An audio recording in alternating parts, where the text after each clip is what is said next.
The guildmaster of the town Timberhome Adventurer Guild, which is the guild mistress Serene Getry, are busy in her table writing some documents. After a while, she stopped her work, removed her glasses, and pinched her nose between her eyes. Clearly, she haven't got enough sleep one of these days. I could use some ale right now, but alas, she cannot do that. The sun is still shining brightly and there's more work to be done. She cannot get wasted right now. So instead, she pours herself a cup of water and drinks it. When suddenly, Guildmaster, I have something to report. Come on in, she said. The doors opened and one of the guild staff enters the room and starts to make his report. I have a report, Guildmaster. The two adventurers with the slave collars are back, but they immediately went to the infirmary because one of them, the women, are badly injured and need medical attention. So they haven't been able to report to us. After hearing that, the guildmaster, Serene, put back her glasses to her face and say, well, that much is already predicted. Sending two people to a goblin nest is the same as telling them to kill themselves. Yes, the guild staff said. Even though they have been working for us for this past year, they still haven't been able to free themselves from the death. And personally calling it community service when in reality it's slavery doesn't sit well with me. I also feel a bit guilty about not telling them what the true purpose of this mission. The guildmaster replies, I understand what you mean, but yeah, that is the only way to appease the other member of their troop that feels like they cheated on them. We still haven't found who the scammer was, and we probably won't be, but I guess this mission is clearly impossible for them. How about the other adventurers that we've contacted? I'm truly sorry, ma'am, but none of them have been back, especially after both Grinwit and Sybil came back empty-handed, even failing their mission. We sent whoever available to nearby villages to defend them, because there's a possibility that the goblin will get aggravated because of this and they will go to attack the nearby villages. A good call, she said, but that means this rescue operation cannot start earnestly until they come back. About that, ma'am, the guild staff take out another paper and he starts reading from it. There are two new registered names on the adventurer guilds today and both of them are looking for a job. I think we can employ both of them for the time being, at least for being a scout, because we have learned that with just two of them it's not enough to save the noble's daughter. Suddenly from the door there's a sound, a voice from someone that they know. Saving a noble's daughter? It was Grinwit. The door hasn't been locked and he can hear a bit of conversation, especially the last part. So the true purpose of this mission is to save a noble's daughter? Yes, that's exactly right. Then why didn't you tell us? Grinwit starts to get angry and the guildmaster will say, Mr. Tolman, I apologize for the lack of information. We didn't mean to withhold anything from you, but this mission is the utmost importance. This lady is the only daughter of the baronet who governed this town. Grinwit remembers the name of that baronet. The Baronet Cromwaller, even though they are small time nobles, not really different from commoner, but they have a good reputation in this land, and pretty much the people of this village loves them. That is why when her daughter Liran, who's also another adventurer, gone missing, they need to do something. Grinwit a bit angry. So basically you're sending us to our death. And the guildmaster will reply, but you two are not dead, right? I will say, good job on coming back. Please take a rest. We have contacted some more seasoned adventurers to help with this case. But Grinwit answers, but they're not coming back, right? Unfortunately, yes. And while we waiting, we will send another party to scout the perimeter. Grinwit will say, let me join them. Mr. Tolman, you just come back, and Mrs. Abernathy needs you by her side. So please, just take a rest and let them do their job. This is about our freedom, Grinwit interjects. You said yourself, if we finish doing this mission, we will have our freedom, right? So that means we cannot fail this. I am still standing. We are not failed yet. I will join this party and we will go immediately. And Grinwit will turn back and exit the room. Wait, Mr. Tolman! Could you please follow him to the lobby and brief him the situation? Also, ask him to brief us about what happened there. Yes, Guildmaster. The guild staff briskly exit the room and close the door before he ran to chase the Grinwit. Serene Ketri can only step back and turns into the window overlooking the small town and murmur, just don't do anything reckless, please.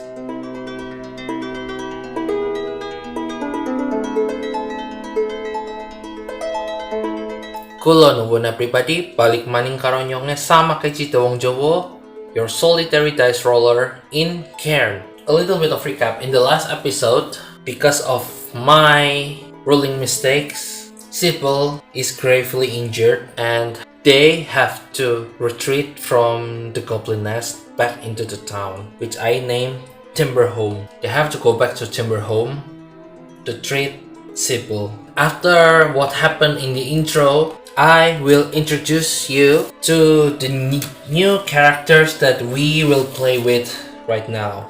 Their names are Boroth and Yslen.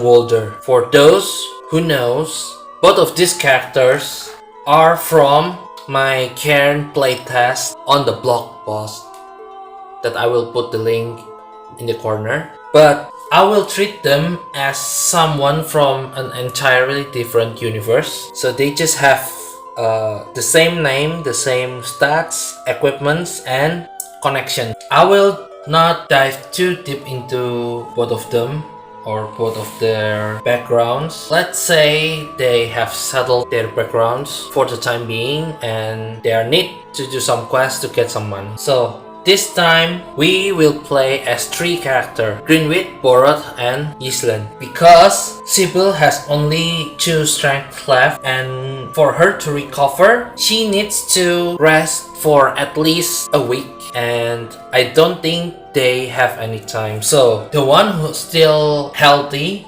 Grinwit, will join this new party. And before that, he decided to take some of the equipment that she has in hope that the equipment can help Grinwit in the mission. So I will take the spellbook teleport from her to be his equipment. We need to put fatigue. With that out of the way, let's start this session. The sun has started to get lower and lower. Let's say it's around 3 p.m. and all three of them got back to the goblin nest. Yslen will ask, so that cave, huh? Yes, there's the nest. Are you sure the 3 of us can go and rescue this person? I mean, it's just us three and our assignment is just to scout. And Yslen will say, can you stop being a coward? This is our chance. We can help our friends here to gain his freedom and his partner's freedoms. And maybe we can get a bonus. Some money. Yeah, you're right, but I'm a bit worried. It's fine. Just leave it to me. And with your healing spell book, I don't think there is anything we should fear. Except the goblins. Grinwit speak. Anyway, don't let them outnumber us. That is the key. So there's a question that I want to ask. Is there any goblins in the entrance? I'll say likely. No, and there is no goblin that's standing guards in front of the entrance. I think because some of them are already ghosts. They went to raid the nearby villages in retaliation of these humans attacking their nest, which is great. There may be less goblins here, and Yslen will say, look, there's no guards here. Grinwit will inspect the dirt in front of the cave entrance, and this is wolf footprints. A lot of wolves. Wolves? I thought we are raiding a goblin nest here. This time Boroth will answer. You know that some goblins are intelligent enough to train wolves, right? Maybe these wolves are the goblin wolf rider. Yes, you're right. And they're most probably went to raid the village because we have been here before. Lowly human attacking their nest. But maybe that's a good thing for us though, Yslen will say. There must be less goblins inside the nest right now. Boroth will say, well, I hope that's true. And Boroth will take out his torch and lit it. Alright, let's get in. And the formation will be Grinwit will with his sword and shields in the front. Boroth will be in the middle with torch on his left hand and sword on his right. And coming up on the rear, Yslen with her staff in both hands. They will enter the first room, which is here at the beginning. Alright, we're in. Where should we go now? Yslen will ask.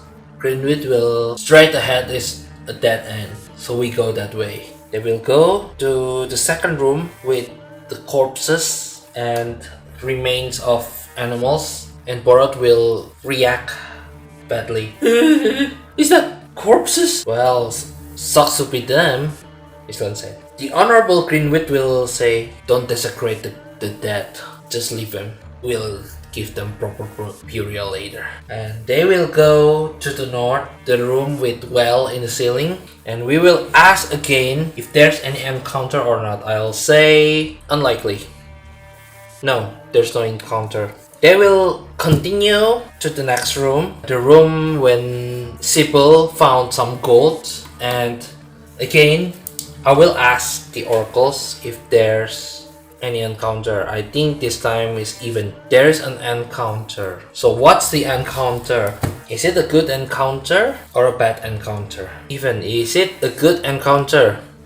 No, and not a good encounter. That means goblins. And will mean they are outnumbered.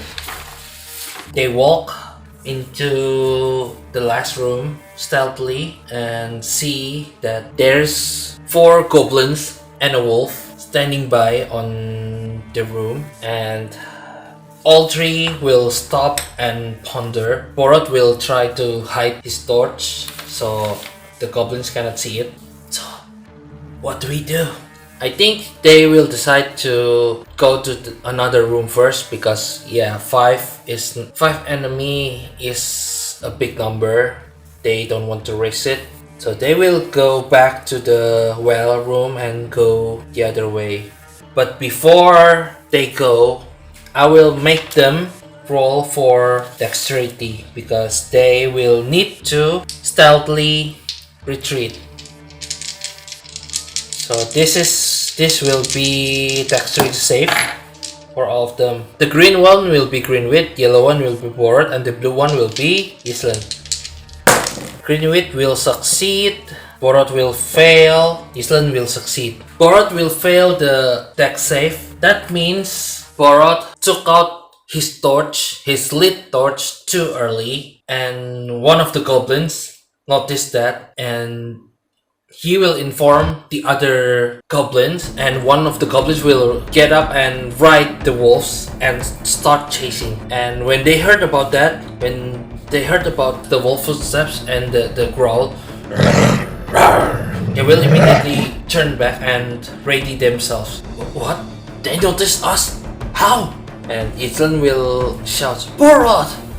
You took out the torch too early, aren't you?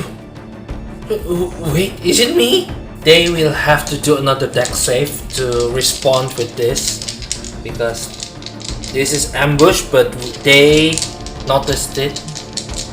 So, alright, deck save, all of them will succeed. So 7 against 12 for Grinwit, which means success, 5 for Boroth, which means success, and 2 for Yslen, which also a success. So all of them able to ready themselves in front of the attacking goblins, and one with wolves.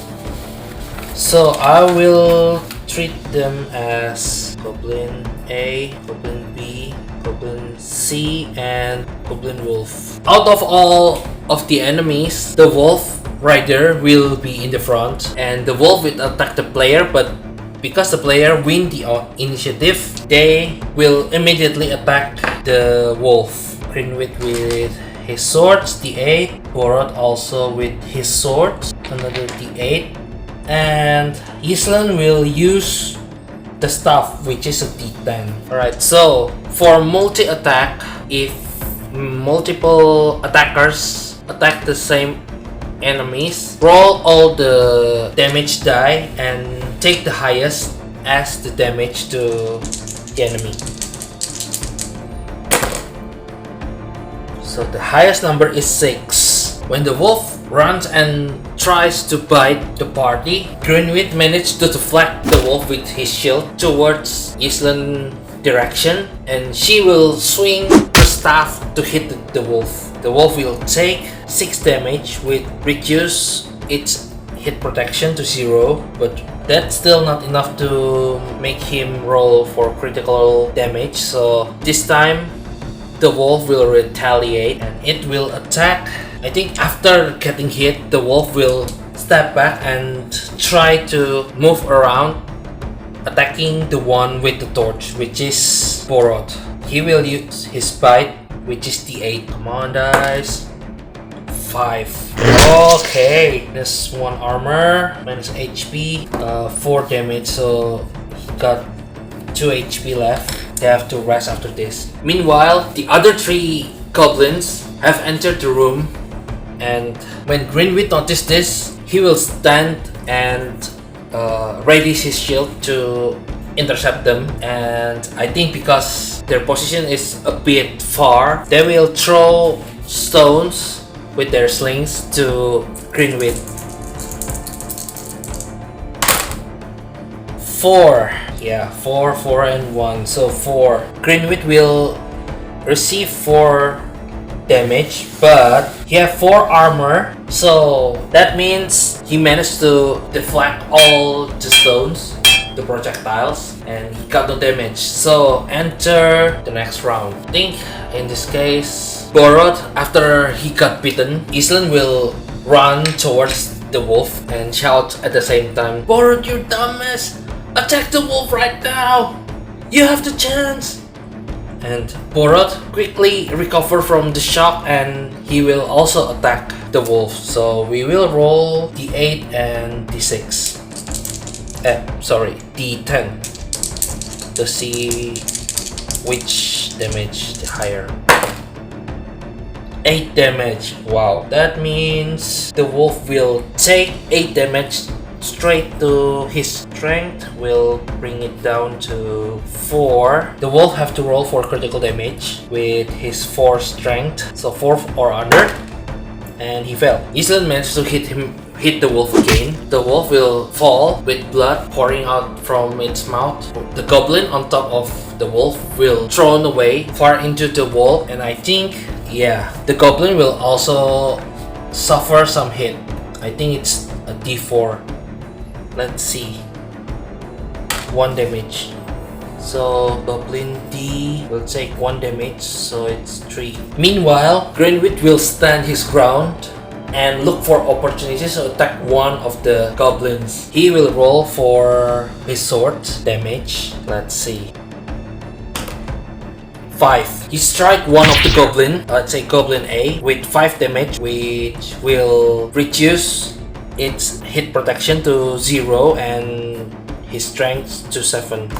So the goblin will have to roll for critical damage, 7 or under, and it will fail. So 2 down, 3 to go. Now it's the goblin's turn. Seeing that one of the wolf and one of their comrades has fallen, they have to pass will save to avoid fleeing when they take their first casualty, and again when they lose half their numbers. Some group may use their leader's will in place of their own. Lone foes must save when they reduce to 0 HP. Morale does not affect PCs. Okay, so the two other goblins will have to do will save. So their will is 8. So I think Goblin D has also to need to roll 2. So it's Goblin B, C, and D. Let's see. It's 8 or under. Goblin D will run away, but Goblin B and C will stand their ground, and both of them will attack Grinwit with their dagger, which is D6. So 2 D6 to Grinwit. Should be okay. Let's see. 4.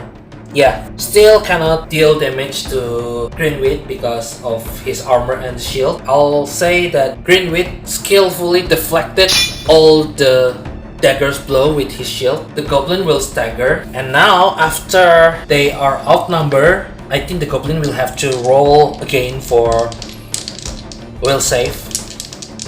8 or under. Both of them fail. Both of them will go back to the coin room, and the other one, the one who rides the wolves, will go to a room that we have never gone there before. So the party will take their time to finish the fallen enemies down, one of the goblin and the wolf. I think Boroth will propose for them to rest. Can we rest for a moment? I need some drink. We will ask Oracle if they will rest or not. I think Grinwit is neutral in this case. Yslen will get angry, but Boroth will want to rest, so it's even. No, Boroth lost the argument and they decided to continue. And continuing with the plan to the door, they will go right from the well room. So we will roll for dungeon room. Location, working or utility area, encounter none, object, rare or special item, exit 2 additional exit. I just realized that encounter could also be a trap. So if there's no encounter, that means this room is something useful for the goblins. This is where they store their food. This is a common area. Boroth will once again complain, and while he pinches his nose with the fingers that hold the sword. So, what is this place? This must be their eatery or something. This is where they eat. This is a nasty place. Well, there seems to be nothing here. A rare or special item. I think the special item here can mean something magic, a spell book or a spell scroll. Difference is book you can use many times, scroll is one time use only. So it's 50-50. If yes, then it's a spell book. Yes, and means we don't have to roll for the 100 spells. We will just decide what spell this book have. This will be something that will be useful for them. 5 minutes later. You know what? Instead of choosing, I will still roll from this table. But because this is an and, I will re-roll until I find something that interesting or maybe useful. 5. Arcane Eye. Yslen already have that. 2. Anchor. A strong wire sprouts from your arm, affixing itself to 2 points within 50 feet on each side. Yslen will be the one who found that. She will say, hey, this is a spell book for anchor. Is that useful? Could be useful, but I don't think I have space in my bag. How about you two? And both of them will shake their heads because their inventory is already full. So I think Yslen will say, you know what? I will swap this book with one of mine. I have 2 spell books, but I don't think body swap will be useful in this case. So I will leave this book here for later, and I will take the anchor spell. So after that, I think they will continue their way into a new room. We will define what the room is. Living area or meeting place. Encounter hostile enemies. Object, again, rare or special item. Exit, 1 additional exit. I think I know. This will be the square because this is the eatery and this is where they dispose the rest. This will be the living area, and I think some of the goblins will stay and have fun here, not raiding the village but have fun with some women. If you watch Goblin Slayer, you will know what I mean. And rare or special item, I think there's some women still living in there, but all of them are miserable. I'll say that there's only 3 goblins and 3 women because they are too busy doing their things, torturing these women. The party will be able to take the jump on them. Okay, so this is what will they do.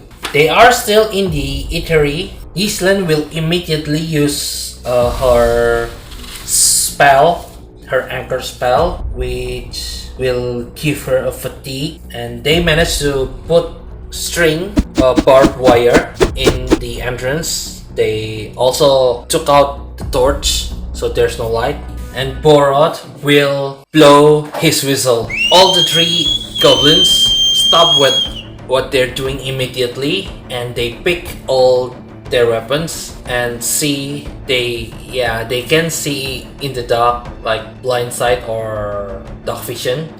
They can see there are 3 humans in the other rooms, so they will charge at them, and I will make all of 3 goblins dexterity save to see if they can save themselves from the trap. So Goblin A will fail, but Goblin B and C will succeed. So I think Goblin A will take a d4 damage. 1 damage. Not bad. All the 3 goblins will run into the corridor, and one of them, the one in the front, will hit the barbed wire and injure himself. Seeing that one of the comrades is injured because of the trap, the 2 other goblins will either jump or slide under the wire to attack them. But because this is ambush, I won't roll for initiative. I will say that all of the party member will get their turn first. So there are 2 goblins. I think Boroth and Grinwit will attack one, and Yslen will attack the other. So 2d8. Grinwit also d8. So Grinwit and Boroth will roll for 4 damage.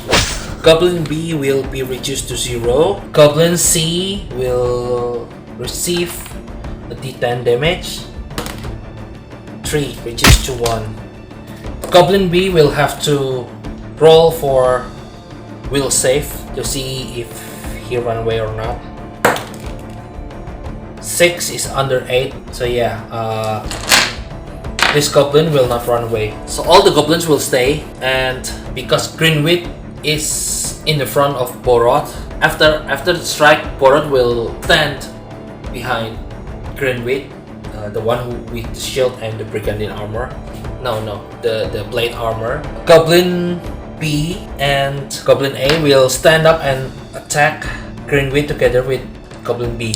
And Goblin C will attack Yslen. So roll for damage. 2 and 1. Okay, no one can break Grinwit defense. And we will roll for Goblin C.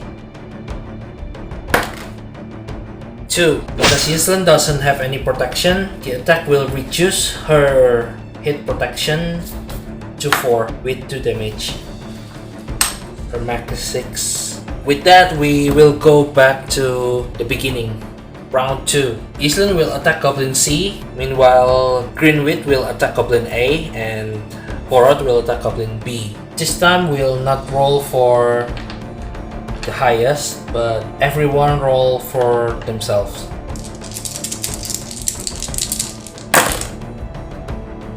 So Grinwit deal 5 damage to Goblin A, so 0 and critical damage. Boroth will deal 6 damage to Goblin B, so the Goblin B will left will 2 strength, and Goblin C will take 2 damage, which reduce HP to 0 and strength to 7. All of them will have to roll for critical hit. So A, B, C. 18, 10 and 8.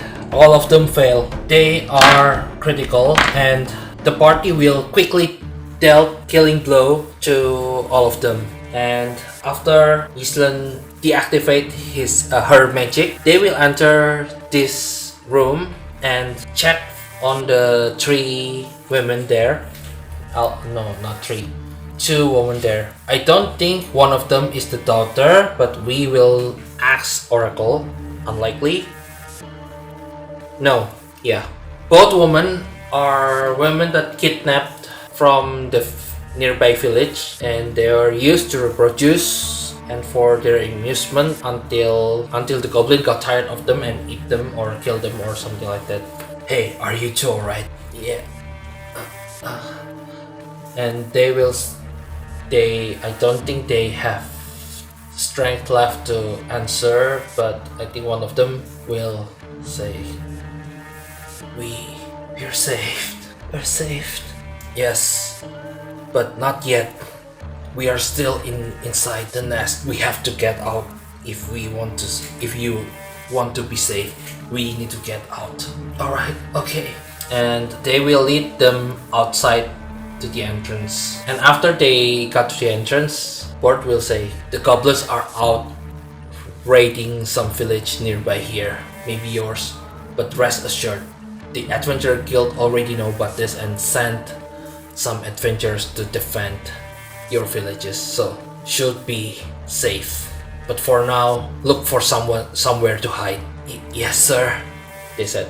And Grinwit will ask them, and one more thing, are they any other hostage other than you? And they will say, I think they know. Yes. Or they know? Yeah, they should know. Likely. Yes, and yes, we know at least one other woman, and we recognize that woman. Yeah, she is Liran Cromwaller, the daughter of Baronet Cromwaller from Timberhome. I knew it. She's still alive. She should be, but she wasn't together with us because the leader of this place bring them somewhere. Wait, leader? The goblins have leader? I will ask a question to the oracle. I will tell what the question is after the result, so I'll just say even. Yes. So the question that I asked was, is the leader of these goblins a human? And it said yes. What? A human? Yes. Do they know the feature of the human? Unlikely. No, but okay. Because no, but they will say, we don't know or recognize the person's figure.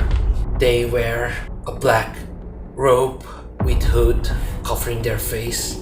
But I think I know that voice.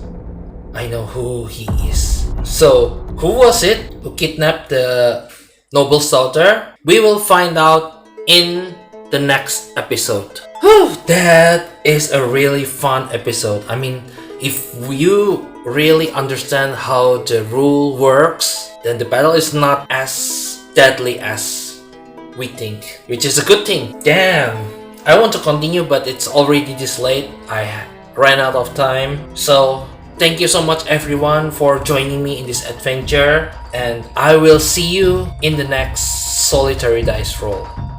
Pundan.